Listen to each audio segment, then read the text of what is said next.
ಎಲ್ಲರಿಗೂ ನಮಸ್ಕಾರ. ನನ್ನ ಹೆಸರು ಛಾಯಾ ಅಂತ. ಅಸೋಸಿಯೇಟ್ ಪ್ರೊಫೆಸರ್ ಆಗಿ KLE's ಬಸವಪ್ರಭು ಕೋರೆ ಆರ್ಟ್ಸ್ ಸೈನ್ಸ್ ಕಾಮರ್ಸ್ ಚಿಕ್ಕೋಡಿಲಿ ವರ್ಕ್ ಮಾಡ್ತಾ ಇದ್ದೀನಿ. ಇವತ್ತು ನಾನು ಅಪ್ಲೋಡ್ ಮಾಡ್ತಾ ಇರೋಂಥ ವಿಡಿಯೋ BSc ಸೆಕೆಂಡ್ ಸೆಮ್ಮಲ್ಲಿ ಬರೋ ಯೂನಿಟ್ 2ನಲ್ಲಿ ಕೆಮಿಕಲ್ ಈಕ್ವಿಲಿಬ್ರಿಯಾ ಅಂತ ಒಂದು ಚಾಪ್ಟರ್ ಬರುತ್ತೆ. ಆದರೆ ನಾನು ಅಪ್ಲೋಡ್ ಮಾಡ್ತಾ ಇರೋಂಥದ್ದು 4ನೇ ವಿಡಿಯೋ, ಕೊನೆ ವಿಡಿಯೋ. ಇವತ್ತಿನ ವಿಡಿಯೋದಲ್ಲಿ ವಾಂಟ್ ಆಫ್ ರಿಯಾಕ್ಷನ್ ಐಸೋಥರ್ಮ್ ಅಂತ ಬರುತ್ತೆ. ಅದ್ರ ಬಗ್ಗೆ ಇನ್ಫಾರ್ಮೇಷನ್ ಹೇಳೋಣ ಅಂತ ಅಂದ್ಕೊಳ್ತಾ ಇದ್ದೀನಿ. ಆಲ್ರೆಡಿ ಲೀಚರ್ಲೆ ಪ್ರಿನ್ಸಿಪಲ್ ಇರ್ಬೋದು, relationship between KP, KC, KX ಇರ್ಬೋದು, ಆಮೇಲೆ ಫ್ರೀ ಎನರ್ಜಿ ಚೇಂಜ್ ಇರ್ಬೋದು, ಇದ್ರ ಬಗ್ಗೆ ಎಲ್ಲನೂ ಆಲ್ರೆಡಿ ವಿಡಿಯೋ ಮಾಡಿದ್ದೀನಿ. ಇವತ್ತು ನಾನು ಮಾಡ್ತಾ ಇರೋಂಥದ್ದು thermodynamic derivation of the law of chemical equilibrium, Van't Hoff reaction isotherm, variation of equilibrium constant with temperature ಏನಿದೆಯಲ್ಲ ಅದನ್ನು ಇವತ್ತು ನೋಡೋಣ ಅಂತ ಅಂದ್ಕೊಳ್ತಾ ಇದ್ದೀನಿ, ಡಿಸ್ಕಸ್ ಮಾಡೋಣ ಅಂತ ಅಂದ್ಕೊಳ್ತಾ ಇದ್ದೀನಿ. Want of equation connects the equilibrium constant and temperature by thermodynamics relations of Gibbs Helmholtz free energy equation ಅಂತ ಕರಿತೀವಿ. The equilibrium constant of an endothermic or exothermic reaction depends on temperature. Already Leach-Etley principle ಅಲ್ಲಿ how the temperature going to affect the equilibrium of endothermic and exothermic reaction in detail ಆಗಿ ನಾನು discuss ಮಾಡಿದ್ದೀನಿ. When the temperature of the system in equilibrium increases, equilibrium in a chemical reaction shifted in the direction that absorbs the heat. ಆ ಡೈರೆಕ್ಷನ್ಗೆ ಅದು move ಆಗುತ್ತೆ. Endothermic ರಿಯಾಕ್ಷನಲ್ಲಿ heat absorb ಆಗ್ತಾ ಇದೆ, ಹಂಗಾಗಿ delta H ಏನಾಗಿರುತ್ತೆ, ಪಾಸಿಟಿವ್ ಆಗಿರುತ್ತೆ. The forward reaction of the chemical reaction is endothermic reaction. Then reverse one is called as exothermic reaction where delta H0 will be negative in nature. Dissociation of hydrogen iodide into hydrogen and iodine is an endothermic reaction. So endothermic reaction ಇರ್ಬೋದು, ಇಲ್ಲಾಂದರೆ exothermic reaction ಆಗ್ಬೋದು. So heat ಏನಾಗ್ಬೋದು, absorb ಆಗ್ಬೋದು, ಇಲ್ಲಾಂದರೆ heat will be ಎವಾಲ್ಡ್ ಆಗ್ಬೋದು. Heat ಏನಾದರೂ absorb ಆಯಿತು ಅಂದರೆ ಡೆಲ್ಟಾ H0 ಏನಾಗಿರುತ್ತೆ, ಪಾಸಿಟಿವ್ ಆಗಿರುತ್ತೆ. ಆವಾಗ ರಿಯಾಕ್ಷನ್ನ ನಾವೇನಂತ ಕರಿತೀವಿ, ಫಾರ್ವರ್ಡ್ ರಿಯಾಕ್ಷನ್ ಏನಾಗಿರುತ್ತೆ, ಎಂಡೋಥರ್ಮಿಕ್ ಆಗಿರುತ್ತೆ. ಸೊ ಈಗ HI ಇದೆ, HI ಏನಾಗ್ತಾ ಇದೆ, in a reversible reaction it going to dissociate into H plus I2. It's an endothermic reaction. ಅದೇ ಥರ ಎಕ್ಸೋಥರ್ಮಿಕ್ ರಿಯಾಕ್ಷನ್ ಅಂದರೆ delta H will be given to the system. ಹಂಗಾಗಿ ಡೆಲ್ಟಾ H ಏನಂತ ಕರಿತೀವಿ ನಾವು, ನೆಗೆಟಿವ್ ಅಂತ ಹೇಳ್ತೀವಿ. Forward direction of the chemical reaction is exothermic, the reverse one is called as endothermic ಅಂತ ಹೇಳ್ತೀವಿ. ಎಕ್ಸಾಂಪಲ್ ಅಂದರೆ nitrogen when made to react with hydrogen to form ammonia molecule is an exothermic reaction. So ಒಂದು endothermic reaction ಇದೆ, ಇನ್ನೊಂದು exothermic reaction ಇದೆ. Van't Hoff equation ಏನು ಹೇಳುತ್ತೆ ಅಂದರೆ INKP is equal to delta H0 divided by RT into C ಅಂತ ಹೇಳುತ್ತೆ. where C is called as integration constant ಅಂತ ಹೇಳುತ್ತೆ. So when you plot the graph of INKP versus 1/T ಹಾಕಿದಾಗ ನಿಮಗೆ slope ಏನಾಗುತ್ತೆ ಅಂದರೆ ಡೆಲ್ಟಾ H0 ಬೈ ಆರ್ ಬರುತ್ತೆ. Slope ಏನಾದರೂ ನೆಗೆಟಿವ್ ಆಯಿತು ಅಂದರೆ ಅವಾಗ ಅದು ಎಕ್ಸೋಥರ್ಮಿಕ್ ರಿಯಾಕ್ಷನ್ ಆಗಿರುತ್ತೆ.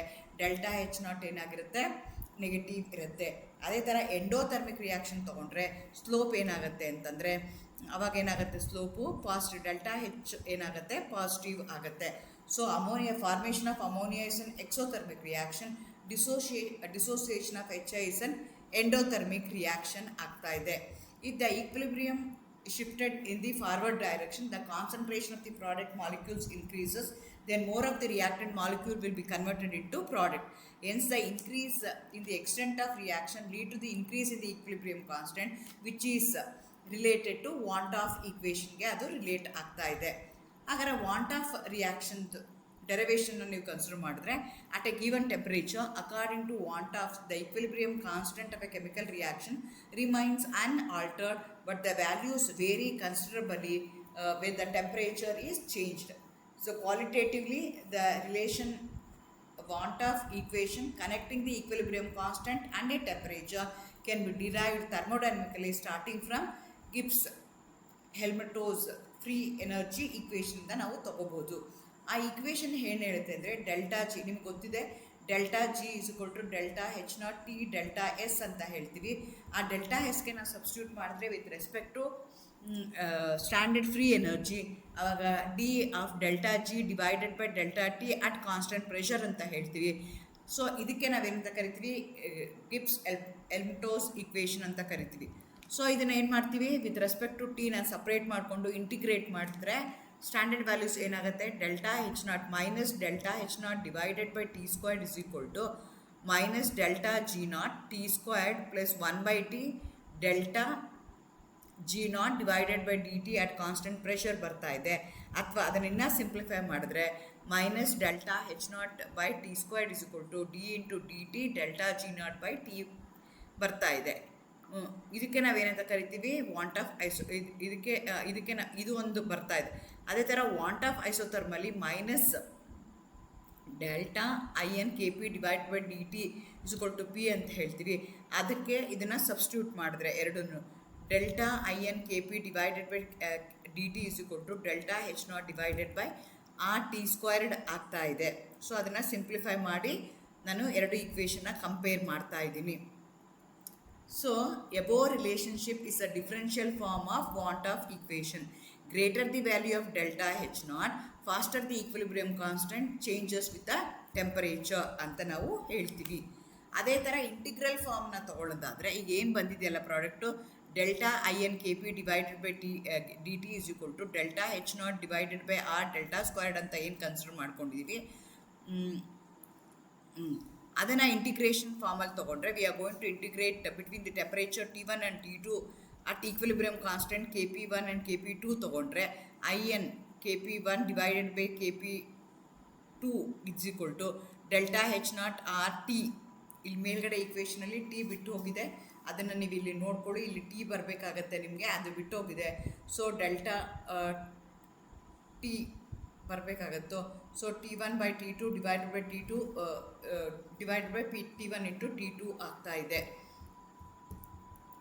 ಸೊ IN ತೊಗೊಂಡು ನಾವು ಕನ್ವರ್ಟ್ ಮಾಡಿದ್ರೆ ಅಥವಾ ಅದನ್ನು ಲಾಗರಿದಮ್ ತೊಗೊಂಡ್ರೆ log is equal to KP1 divided by KP2 is equal to delta H0 by 2.303 R T ಬದಲು T1 minus T2 divided by T1 T2 ತೊಗೊಳ್ತೀವಿ. ಆವಾಗ ನನಗೆ ಏನು ಬರುತ್ತಲ್ಲ ಈ ಈಕ್ವೇಷನ್ಗೆ ನಾನು ಅಂತ ಕರಿತೀನಿ ವಾಂಟ್ ಆಫ್ ರಿಯಾಕ್ಷನ್ ಐಸೋಬಾರ್ ಅಂತ ಕರಿತೀನಿ. Since the pressure remains constant during the change of the temperature. ಇಲ್ಲಿ KP1 and KP2 are the equilibrium constant of Van't Hoff's equation at two different temperature T1 and T2 respectively.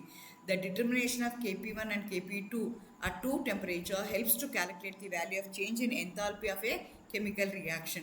Above relation is called as want of reaction isobar since the pressure remains constant during the change in temperature. ಈ ರೀತಿಯಾಗಿ ನಾನು ಏನು ಮಾಡ್ಕೋಬೋದು, temperature with respect to temperature how equilibrium constant is connected to temperature ಅಂತ ಹೇಳುತ್ತಲ್ಲ, ಅದಕ್ಕೆ ನಾವೇನಂತ ಕರಿತೀವಿ ವಾಂಟ್ ಆಫ್ ಐಸೋಥರ್ಮ್ ಅಂತ ಕರಿತೀವಿ. ಅದನ್ನು ನಾನಿಲ್ಲಿ ಎಕ್ಸ್ಪ್ಲೈನ್ ಮಾಡಿದ್ದೀನಿ. Thank you, all the best.